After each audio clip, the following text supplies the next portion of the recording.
niños y niñas.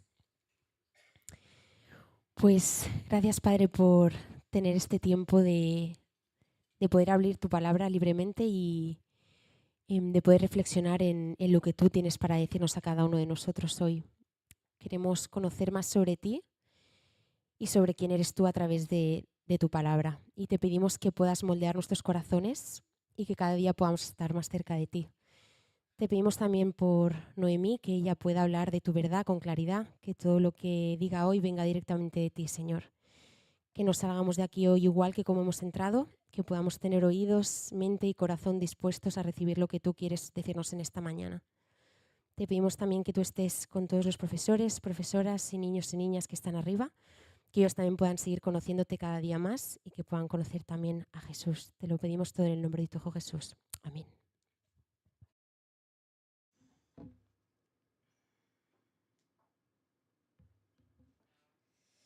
Buenos días a todos. Hoy vamos a leer, como decía Emma, el pasaje de la Biblia que está en 1 Samuel, capítulo 24.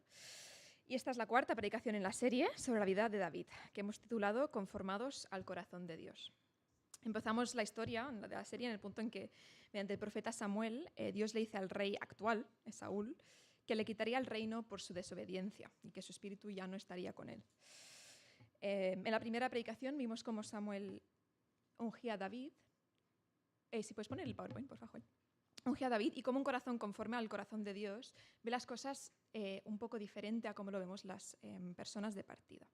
El segundo día hablamos de David y Goliat y de cómo David se enfrentó al gigante no por su propia valentía, sino por su confianza en Dios. Y Marcos nos decía cómo esto nos apunta a Jesús, el Salvador que ha derrotado a nuestro mayor enemigo, que es la muerte. La semana pasada leímos sobre los celos de Saúl hacia David, con lo cual el rey actual, Saúl, y el rey futuro, David, están oficialmente enfrentados. Ahora sí, vamos a leer el texto en 1 Samuel 24, que es la que nos toca hoy. Dice: Cuando Saúl regresó de perseguir a los filisteos, le informaron de que David estaba en el desierto de Engadi. Entonces Saúl tomó consigo 3 batallones de hombres escogidos de todo Israel y se fue por los peñascos de las cabras en busca de David y de sus hombres. Por el camino llegó a un redil de ovejas, y como había una cueva en el lugar, entró allí para hacer sus necesidades. David estaba escondido en el fondo de la cueva con sus hombres. Y estos le dijeron: en verdad hoy se cumple la promesa que te hizo el Señor cuando te dijo: yo pondré a tu enemigo en tus manos, para que hagas con él lo que desees. David se levantó y sin hacer ruido cortó el borde del manto de Saúl. Pero le remordió la conciencia por lo que había hecho y les dijo a sus hombres: que el Señor me libre de hacerle al rey lo que vosotros sugerís. No puedo alzar la mano contra él, porque es el ungido del Señor. De este modo David contuvo a sus hombres y no les permitió que atacaran a Saúl. Pero una vez que éste salió de la cueva para proseguir su camino, David los siguió gritando: «Mi señor el rey». Saúl miró hacia atrás y David, postrándose rostro en tierra, se inclinó y le dijo: «¿Por qué haces caso a los que dicen que yo quiero hacerte daño? Tú podrás ver con tus propios ojos que hoy mismo en esta cueva el Señor te había entregado en mis manos. Mis hombres me incitaban a que te matara, pero yo respeté tu vida y dije: no puedo alzar la mano contra el rey, porque es el ungido del Señor. Padre mío, mira el borde de tu manto que tengo en la mano. Yo corté este pedazo, pero a ti no te maté. Reconoce que yo no intento hacerte mal ni traicionarte. Tú, sin embargo, me persigues para quitarme la vida, aunque yo no te he hecho ningún agravio. Que el Señor juzgue entre nosotros dos y que el Señor me vengue de ti. Pero mi mano no se alzará contra ti. Como dice el antiguo refrán, de los malos la maldad, por eso mi mano jamás se alzará contra ti. ¿Contra quién ha salido el rey de Israel? ¿A quién persigue? ¿A un perro muerto? ¿A una pulga? Que sea el Señor quien juzgue y dicte la sentencia entre nosotros dos. Que examine mi causa y me defienda y me libre de ti». Cuando David terminó de hablar, Saúl le preguntó: «David, hijo mío, pero si eres tú quien me habla». Y alzando la voz se echó a llorar. «Has actuado mejor que yo», continuó Saúl. «Me has devuelto bien por mal. Hoy me has hecho reconocer lo bien que me has tratado, pues el Señor me entregó en tus manos y no me mataste. ¿Quién encuentra a su enemigo y le perdona la vida? Que el Señor te recompense por lo bien que me has tratado hoy. Ahora caigo en cuenta que tú serás el rey y que consolidarás el reino de Israel. Júrame entonces por el Señor que no exterminarás mi descendencia ni borrarás el nombre de mi familia». David se lo juró. Luego Saúl volvió a su palacio y David y sus hombres subieron al refugio. Saúl quiere matar a David. Hemos visto que tiene un profundo celos de él, porque sabe que Dios está con él y que Samuel ha dicho que este será el próximo rey. Como vimos la semana pasada, hasta ahora Saúl lo ha intentado matar en momentos cuando David estaba tocando el arpa y a Saúl le entraba un pico de ira y lo intentaba matar con una lanza. Una vez le quedó claro a David que Saúl lo quería matar de verdad, huyó al desierto y ahora Saúl lo persigue con un ejército. Lleva con él 3 batallones, o sea, unos 3.000 hombres, en un momento en que Israel se está enfrentando a la amenaza exterior de los filisteos, con la cual la persecución de David se está convirtiendo en algo irracional, sobre todo porque si Dios ha dicho que este va a ser el siguiente rey, es que eso es lo que iba a suceder. Y se habían unido 400 hombres a David, mayoritariamente eran su familia y personas endeudadas, en apuros, es lo que dice el texto, que se habían unido a él, y se van al desierto de Engadi, a una zona llamada los Peñascos de las Cabras. Este sitio aún existe hoy, imaginaos un lugar muy seco y árido, con rediles de cabras y ovejas por ahí. Y sabemos por los salmos que escribió David mientras subía de Saúl, por un lado la confianza que tenía en Dios, pero también el nivel de miedo y confusión que sentía al no entender por qué Dios permitía esto, si él iba a ser rey.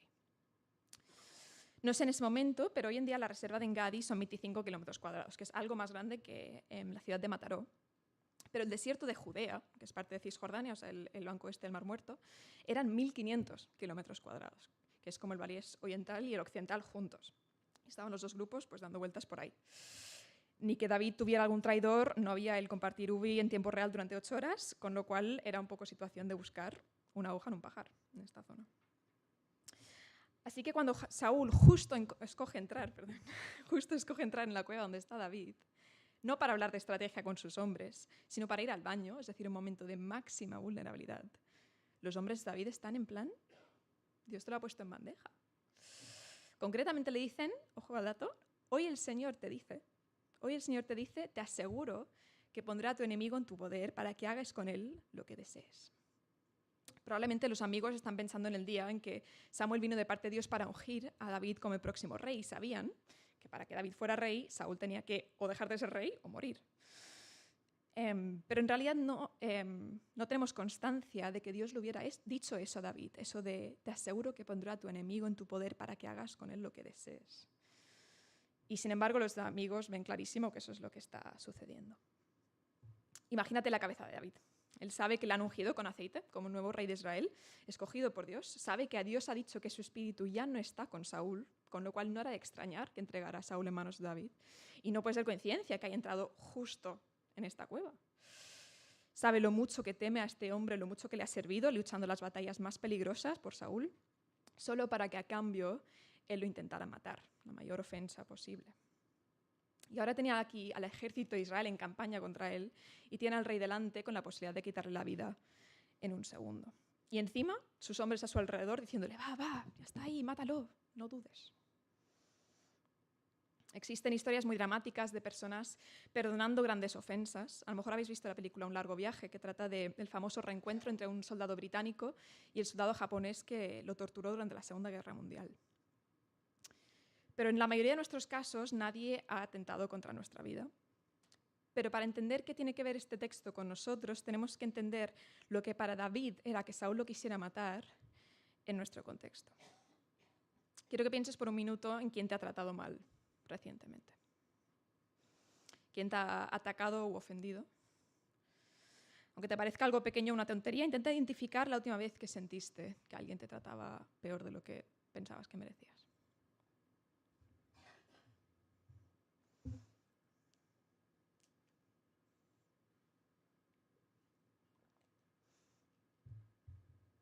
A veces sí somos capaces de perdonar pequeñas ofensas, pero a veces por no darle importancia tampoco le damos importancia a cómo reaccionamos.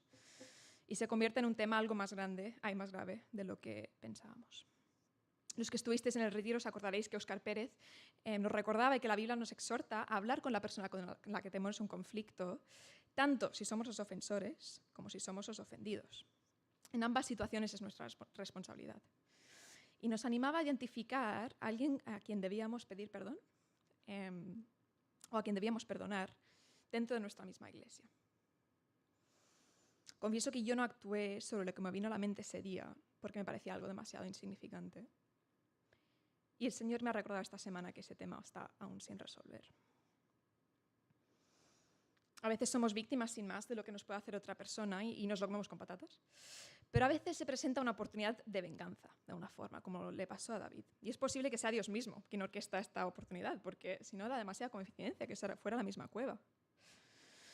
Pero lo interesante de la venganza moderna, si me permitís llamarlo así, la venganza de nuestro día, es que cuanto más sutil, más efectivo. Si tienes un problema con alguien en un grupo de amigos y la siguiente vez que haces una cena en tu casa invitas a todo el mundo menos a esa persona, hombre, igual canta un poco, ¿no? Acabas quedando mal tú y te sale mal la jugada. O si te picas con tu pareja a primera hora de la mañana y luego vuelves y te encuentras la cama hecha así, un poco semao, ¿no? La situación concreta y cómo reaccionamos será diferente para cada persona. Y reconozco que si alguien me trata mal a mí, mi intención es hacia la crítica, a intentar descargar la frustración contándole a otra persona todo lo que me han hecho y todo lo que me han dicho, que en realidad es una forma de devolver el ataque a la persona que me ha ofendido. O muchas veces la venganza simplemente es devolver el mismo trato que recibimos. Tú no me ayudas, yo no te ayudo. Tú me hablas con impaciencia, yo te devuelvo el ataque. Tú no priorizas nuestra relación, yo te hago ver que a mí tampoco me importas. Aunque todos sepamos que está mal tomar venganza o devolver mal por mal, creo que la mayoría lo hacemos de formas pequeñas cada día porque sentimos que la otra persona se lo merece, se lo ha buscado. Y es que posiblemente sea así. Al menos en el caso de Saúl, no solo había hecho lo contrario a lo que Dios había mandado, sino que ahora atenta contra la vida de la persona que Dios ha escogido para representarle. Y hablaremos más de esto en un momento. Así que David está ahí con sus hombres y ellos están ya celebrando la victoria prácticamente. Y David saca la espada, se acerca a Saúl y le corta un trozo del manto. Yo no soy muy de fútbol, pero una vez que he visto un partido con personas que sí que les gusta mucho, hay un momento en que un delantero de su equipo tiene una oportunidad de gol y se va acercando cada vez más a la portería, está solísimo porque la defensa del otro lado se han quedado atrás, chuta, pero cuando la pelota la envía volando lejísimos de la portería.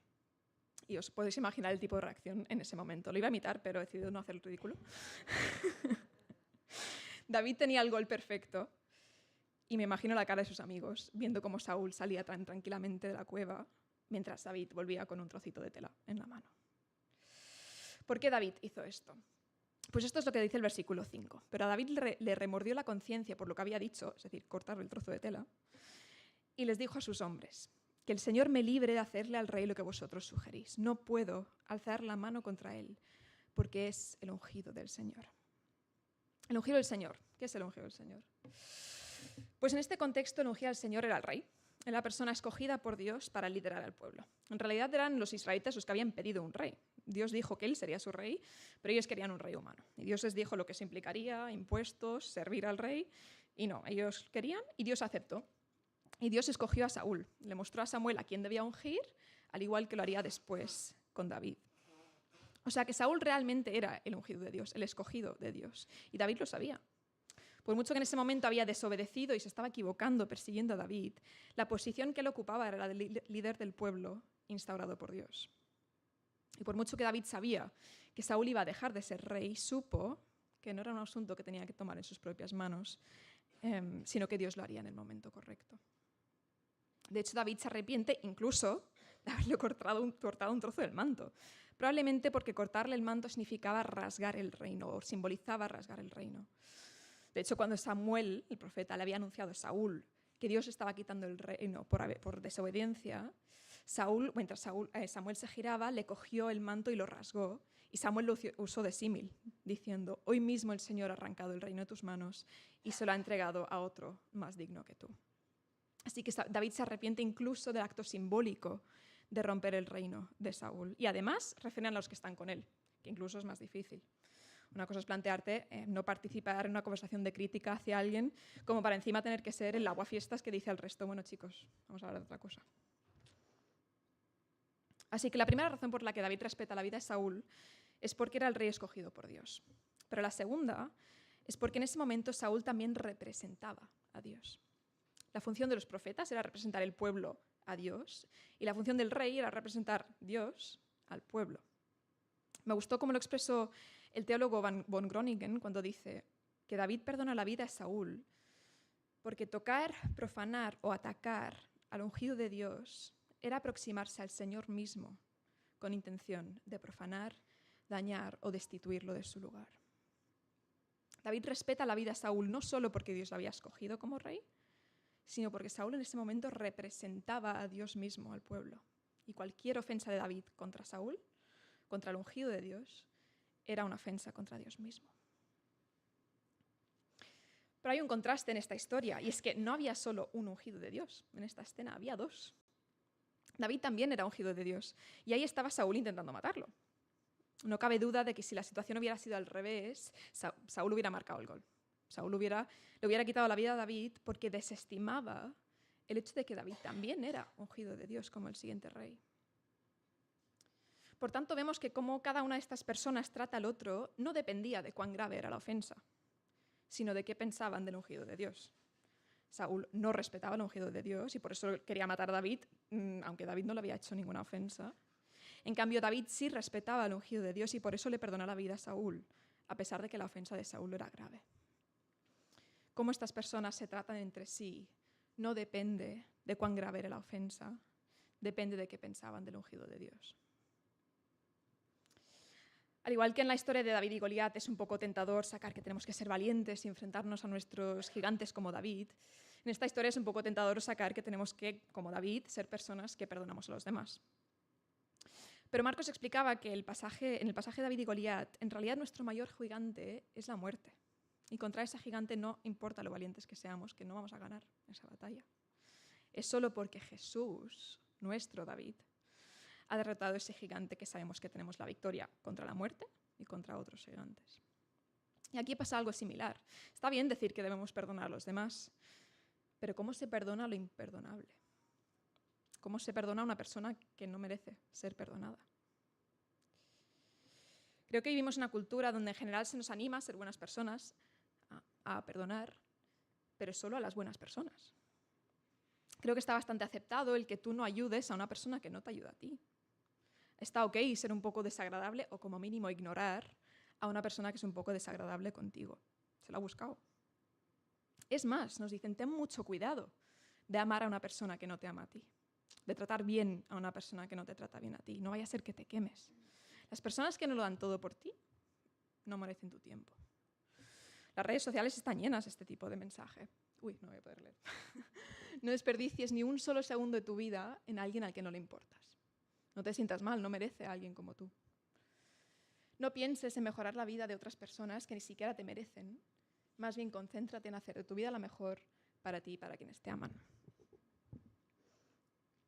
Cuidado que no esté abogando por ser personas que nos dejamos pisar. Todos conocemos relaciones de amistad, de pareja y de ministerio, donde los sabios dan un paso atrás.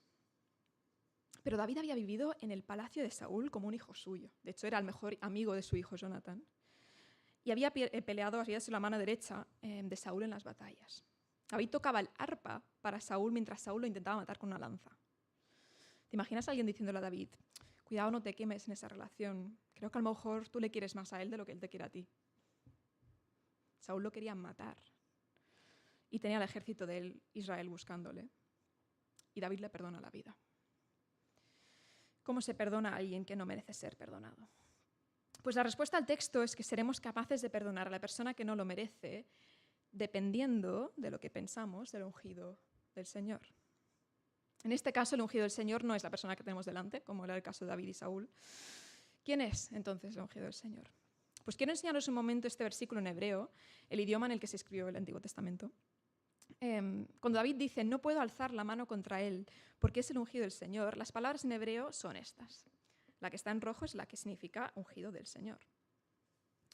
Pero mirad cómo se pronuncia esta palabra en hebreo, en rojo.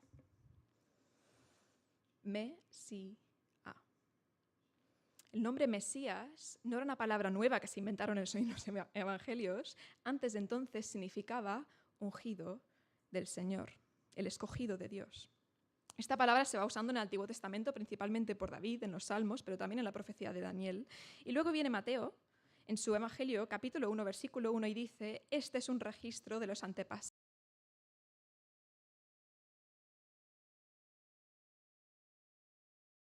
Este ungido del Señor definitivo, del que se viene hablando durante el Antiguo Testamento, durante cientos de años, se identifica como esta persona concreta llamada Jesús, que encima es descendiente de David. Los reyes de Israel, incluyendo Saúl y David, eran tipos, imágenes del rey definitivo que vendría de la descendencia de David. Y no me quiero anticipar mucho a las siguientes predicaciones, os animo a no perderos el resto de la serie, porque aquí ya estamos aún en creciendo, lo mejor está por venir. Pero de momento nos quedamos con que Dios el Padre ungió a Jesús como la persona, el rey que salvaría a su pueblo y nos permitiría volver a la familia de Dios.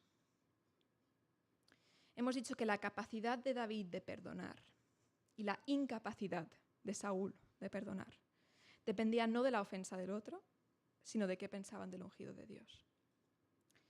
Solo cuando miramos a Jesús, consideramos a Jesús, respetamos a Jesús como persona con autoridad en nuestra vida y merecedora de nuestra obediencia, seremos capaces de perdonar a quien no lo merece. A lo mejor si eres alguien que no conoce a Jesús, estás pensando, ¿y por qué? ¿Por qué cambia cómo tratamos a los demás si conocemos o no a Jesús? Si todos más o menos suscribimos a la idea de tratar bien a los demás, a no devolver mal por mal, ¿qué más da si yo creo en Jesús o en el valor de la caridad del Islam? O en los valores de la compasión y la pureza del budismo o del mindfulness. Pues hay dos razones principales.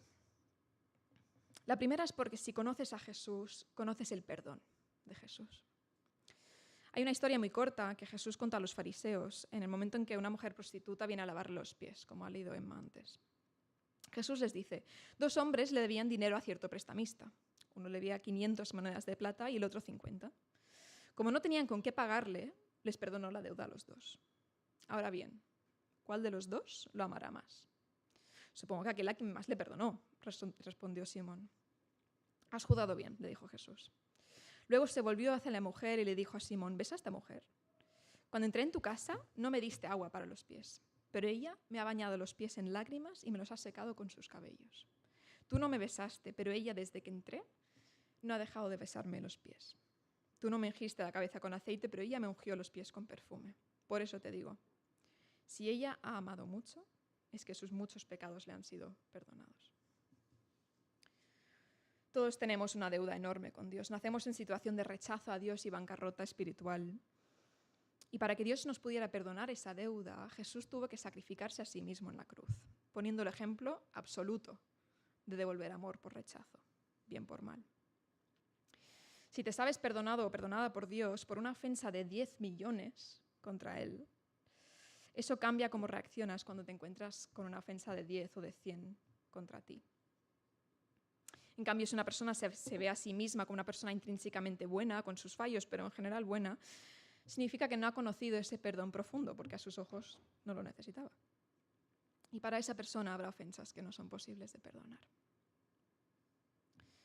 Así que la primera razón por la que cambia nuestra habilidad de perdonar, si conocemos a Jesús, es por lo mucho que Él nos ha perdonado a nosotros.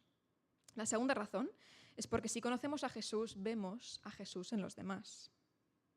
Hemos dicho que Saúl representaba a Dios en ese momento y cualquier ofensa de David contra él era una ofensa contra Dios. Las personas que nos rodean no son, como hemos dicho, el ungido de Dios, como lo es Jesús. Pero Jesús sí que nos da un mandamiento similar en el Nuevo Testamento. En Mateo 25 Jesús habla del día del juicio y dice, entonces dirá el rey a los que están a su derecha, tuve hambre y me disteis de comer. Tuve sed y me disteis de beber. Fui forastero y me disteis alojamiento, necesité ropa y me vestisteis, estuve enfermo y me atendisteis, estuve en la cárcel y me visitasteis. Y le contestarán los justos, Señor, ¿cuándo te vimos hambriento y te alimentamos, o sediento y te dimos de beber? ¿Cuándo te vimos forastero y te dimos alojamiento, o falto de ropa y te vestimos? ¿Cuándo te vimos enfermo o en la cárcel y te visitamos? El rey les responderá, os aseguro que todo lo que hicisteis por uno de mis hermanos, aun por el más pequeño, por mí lo hicisteis. Después dirá a los que están a su izquierda, os aseguro que todo lo que no hicisteis por uno de mis hermanos, aun por el más pequeño, tampoco lo hicisteis por mí. Todas las personas están hechas a imagen de Dios y cuando conocemos a Dios podemos empezar a reconocer esto. Sin embargo, este pasaje habla principalmente de los hermanos de Jesús, de la Iglesia, las personas que forman parte de su familia. Y Pablo hace una exhortación similar en Gálatas cuando dice, hagamos bien a todos según tengamos oportunidad y especialmente a los de la familia de la fe. Cuando lo tratamos con hermanos de la Iglesia, estamos tratando con el cuerpo de Cristo, con Cristo mismo. Visto así, la cita de antes de Groningen me pone los pelos de punta. tocar, profanar o atacar al ungido de Dios, el cuerpo de Cristo, era aproximarse al Señor mismo con intención de profanar, dañar o destituirlo de su lugar. ¿Cómo cambiarían nuestras relaciones los unos con los otros si recordáramos que no solo estamos representando a Jesús a los demás, sino además tratando con Jesús cuando tratamos con los hermanos de la fe? ¿Cuántas interacciones he tenido en las que se me ha olvidado que lo que se me perdonó a mí era muchísimo peor de cualquier ofensa que me pueda hacer otra persona? ¿En cuántas conversaciones habría cambiado el tono o la actitud si recordáramos que cómo tratamos a la persona que tenemos delante refleja qué pensamos de Jesús? Ya para acabar, solo un apunte sobre lo que pasó después de que David reaccionara así, porque ojo, ¿con a qué nos referimos con perdonar? David le perdonó la vida a Saúl, pero eso no hacía ni a Saúl inocente ni a David tonto. Primero, fijaos que no se van cada uno a su casa después de hacer las paces. Saúl sí que se vuelve a su palacio, pero David dice que David y sus hombres subieron al refugio de la montaña. Aunque Saúl hace un discurso sobre cómo David lo ha tratado tan bien, que el Señor te recompense y que ahora sé que tú vas a ser el rey, esto no iba a ser el final de la persecución. Spoiler. David le perdonó la vida a Saúl, pero también fue sabio en cómo actuó después. Por otro lado, vemos en el discurso de David que el que no matara a Saúl no significa que desapareciera el dolor de esa ofensa. En el versículo 12, David dice que el Señor juzgue entre nosotros dos y que el Señor me vengue de ti. Y otra vez en el 15, que el Señor sea el que juzgue y dicte la sentencia entre nosotros dos, que examine mi causa y me defienda y me libre de ti. Hemos visto que David perdona a Saúl primero, porque Dios lo había escogido como rey, y David respeta eso. Y segundo, porque Saúl representaba a Dios mismo en ese momento, y atacar a Saúl era atacar a Dios. Pero la tercera razón por la que David le puede perdonar es porque confía en que Dios ha visto la ofensa y que Dios es justo. Que Dios nos pida que dejemos pasar una ofensa sin vengarnos no significa que Él la va a dejar pasar. Y David apela a eso, que sea el Señor quien juzgue entre nosotros, que sea el Señor quien me vengue de ti. Dios no pide que hagas desaparecer tu dolor, o tu frustración, o tu humillación, porque a veces es la reacción humana, pero pide que lo llevemos a Él y lo dejemos en sus manos como Dios justo. Vamos a dejar unos minutos de reflexión y te animo a pensar en una relación en la que no estés representando bien a Jesús, o en la ofensa en la que pensaste antes, y a reflexionar en cómo quiere Dios que reacciones. Especialmente si es una persona de dentro de la iglesia, oro que todos estemos dispuestos, yo incluida, a hacer lo que el Señor nos pide, por mucho que cueste. Que recordemos lo mucho que Dios nos ha perdonado a nosotros. Que recordemos que estamos tratando con el cuerpo de Cristo cuando tratamos con los hermanos de la iglesia. Y recordemos que tenemos un Dios justo a quien no se le pasa nada. Perdonamos no porque la ofensa no sea grave, puede ser muy grave, y no porque la persona lo merezca, porque puede no merecerlo. Pero perdonamos porque amamos y respetamos al ungido de Dios, que sí lo merece todo. Voy a dejar unos minutos de reflexión.